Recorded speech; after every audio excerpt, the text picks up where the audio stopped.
Everyone, अस्सलाम वालेकुम class 5। कैसे आप सब? मैं उम्मीद करती हूँ कि आप सब खैरियत से होंगे। स्टूडेंट्स, आज हम करेंगे साइंस वर्कबुक पेज नंबर 41। ठीक है, हाँ। पेज नंबर 41 पे देखें, एक पिक्चर क्विज़ है।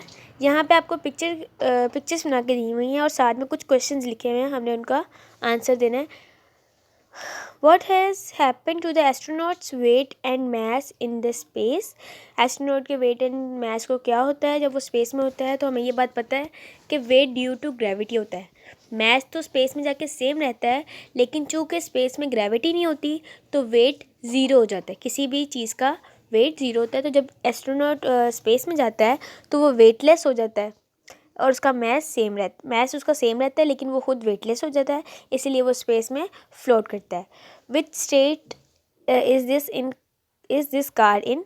ये जो कार है ये कौन सी स्टेट में है? ये रेस्ट में है, तो हम उसे कहते हैं इनर्शिया क्योंकि इस पर जितनी भी फोर्सेस लग रही हैं वो बैलेंस हो रही हैं और इस पर कोई फ़र्क नहीं पड़ा, ये रेस्ट में ही रहेगी, तो इसको हम कहेंगे इनर्शिया।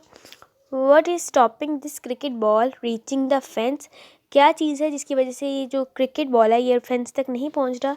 तो ये ड्यू टू फ्रिक्शन है between the ball and the grass. जो ज़मीन की ग्रास है, घास है, उसमें और बॉल में जो फ्रिक्शन है उसकी वजह से ये फेंस तक नहीं पहुंच रहा, रुक गया बीच में।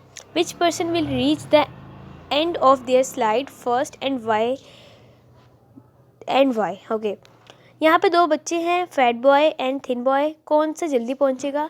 तो इसका जवाब है थिन, क्योंकि थिन बॉय को कम फ्रिक्शन फेस करनी पड़ेगी, फैट बॉय को ज़्यादा करनी पड़ेगी, इसलिए थिन बॉय जो है वो जल्दी नीचे पहुँच जाएगा। Which of this bodies have greater gravitational pull? इन दोनों में से कौन सी बॉडी, एक सन है और एक अर्थ है, इनमें से किसकी ग्रेविटेशनल पुल ज़्यादा होगी? तो इसमें का जवाब है सन, बिकॉज सन जो है वो ज़मीन से, अर्थ से बड़ा है। Two men of equal strength are having a tug of war. Which man will win? Left और राइट। अच्छा, ये टू मैन है और इनकी फोर्स जो है वो सेम है, तो जो फोर्स दोनों होंगी वो एक दूसरे को बैलेंस कर देगी, तो नो वन विल विन, क्योंकि जो फोर्स होंगी वो एक दूसरे को बैलेंस कर देगी। Why is this book resting on the table? ये जो बुक है ये रेस्ट में क्यों है? क्योंकि नीचे से ज़मीन से ग्रेविटी की नीचे पुल कर रही है, लेकिन नॉर्मल फोर्स जो है वो इसको बैलेंस कर रही है।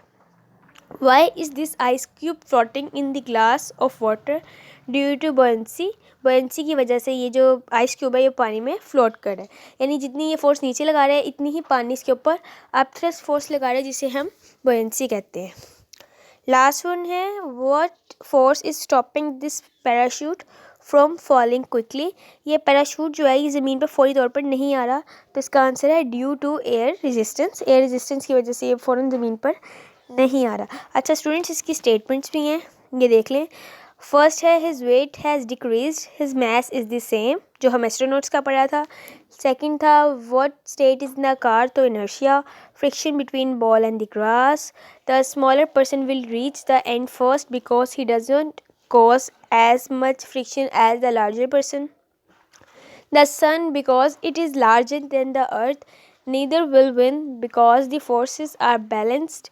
There is a normal force acting on it. The force will operate when two still objects are in contact with each other. The ice cube is floating because of a force known as buoyancy. This is a force that works in water. Air resistance is a type of friction in which the air slows the parachute from falling quickly. Students, ये आपने note जो statements है आपने page number 41 की जो workbook के page number 41 पे note करनी है। Make sure your work is neat, clean and tidy. Holidays हैं बट आपने अपना टाइम ज़ाया नहीं करना, अपनी स्टडीज़ को कंटिन्यू रखना है।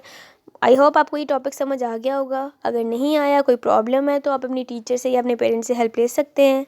अल्लाह हाफिज़।